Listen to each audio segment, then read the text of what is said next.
Isso, obviamente, acarretou a necessidade daquela nata científica a desenvolver espécies de máquinas ou supercomputadores, né, que pudessem serem lançados através desses portais como sondas e conseguirem ali fazer os registros que esses seres biológicos precisavam obter como respostas.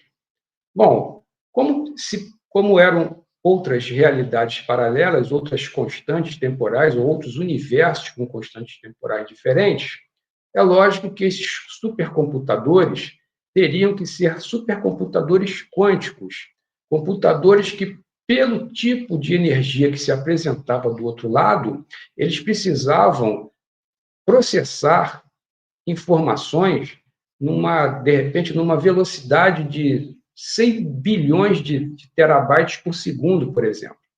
Tinham que ser computadores ultra rápidos, super rápidos, para poderem entender e contactar o ambiente que se apresentava do outro lado. Porém, existia um determinado problema com relação a isso. Tá? Os seres biológicos, eles não tinham capacidade para desenvolver sozinho essas máquinas, esses robôs quânticos. Então, eles precisaram desenvolver um outro supercomputador que os auxiliassem na construção de um outro robô mais evoluído do que eles, a tal ponto que não se tinha nem ideia do que esperar daquele projeto, daquele tipo de, vamos supor, de cérebro bioeletrônico, sei lá do que eles teriam que desenvolver para que aquele robô pudesse ir e voltar com as informações que eles queriam. Então, eram máquinas projetando máquinas mais evoluídas do que elas. E essas máquinas, esses robôs, eles tinham que ter eles tinham que desenvolver uma autoaprendizagem. Isso era algo que era importante, porque eles deveriam analisar por conta própria aquilo que eles estavam vendo, seguindo umas características, vamos chamar de hábitos, logicamente, dos seres biológicos. Afinal de contas, era algo que teria que se assemelhar ao que eles entendiam como possível. Porém, com um processamento de raciocínio lógico bilhões de vezes mais veloz, mais potente do que o dos seres orgânicos. Então, aí começou-se, né, todo o desenvolvimento de uma classe, né, de cientistas que bolaram, né, todo um aparato, principalmente esse cérebro especial, tá, que deveria aguentar essa carga de informações e não se degradar quando chegasse no outro lado do portal. Aqui eu vou abrir um outro parêntese para vocês, para explicar, tentar mostrar para vocês um determinado detalhe. Tá? Os Darkanianos, tá? No caso aí, eu vou dar um nome para vocês, porque foi o tal de planeta Agera que desenvolveu esses robôs. Tá? Um planeta específico, os cientistas de lá do planeta Agera foram os responsáveis pelo desenvolvimento de robôs quânticos. Tá? Mas eles acabaram fazendo um papel muito similar ao que, dentro do livro de Urântia, se chama de Ordem Lanonadek, que foram aqueles responsáveis pelo projeto das unidades biológicas humanas e não humanas, para que elas pudessem suportar o gradiente de energia de uma alma. Tá? Como vocês vão saber mais na frente, durante esse relato, tá? Se a alma não configurar a emissão ou o gradiente de energia, ela estoura a unidade biológica ao tentar se acoplar. Então, antes de se começar a existir vida como nós conhecemos dentro do universo material ou bariônico, tiveram que ocorrer ajustes tanto na frequência da alma, foi aí que se derivou os fractais, por conta disso, quanto nas unidades biológicas que eram projetadas e desenvolvidas para determinadas experiências. Então,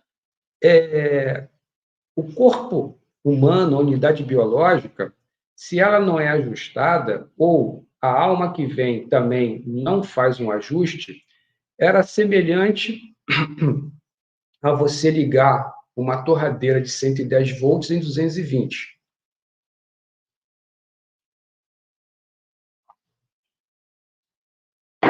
Uma outra coisa também que eu quero passar para vocês a nível de informação.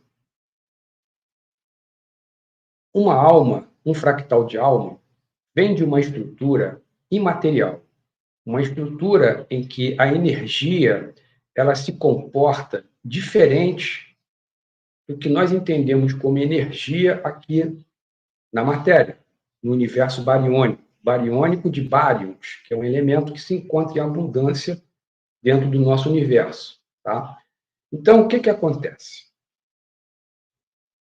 Vou dar um exemplo para vocês, prático disso. Não é exatamente isso, mas ilustra. Tá? Algo semelhante acontece com os neutrinos. Os neutrinos é uma subpartícula de antimatéria, tá? Que interpenetra ou interage com a nossa realidade material e não causa nenhum efeito em cadeia, não causa qualquer tipo de reação. Diferentemente do positron.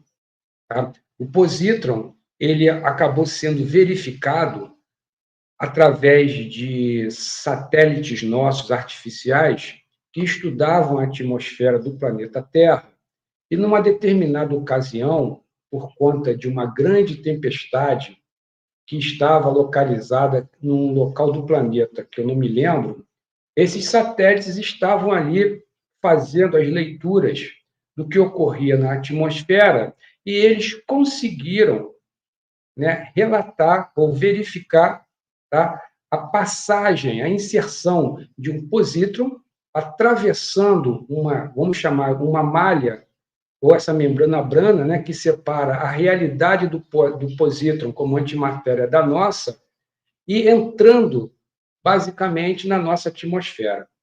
Isso se verifica como? Tá? Os trovões que nós escutamos quando há uma grande tempestade com cargas elétricas altas, os trovões são justamente a reação em cadeia de um pósitron interagindo com a nossa realidade tridimensional. Entendeu? Então, o pósitron causa esse tipo de reação. Os neutrinos, não. Então, a alma tinha que ter essas mesmas características, já que ela vem, vamos chamar de um espaço de antimatéria, só para ilustrar, tá? Não é bem isso, mas a gente considera a nível de explicação. A alma vem de um espaço, tá? De uma região de uma antimatéria, e ela tem que se comportar como um neutrino para adentrar dentro de uma estrutura biológica, de forma que ela não crie uma reação em cadeia e mande tudo pelos ares. Cria uma explosão primordial.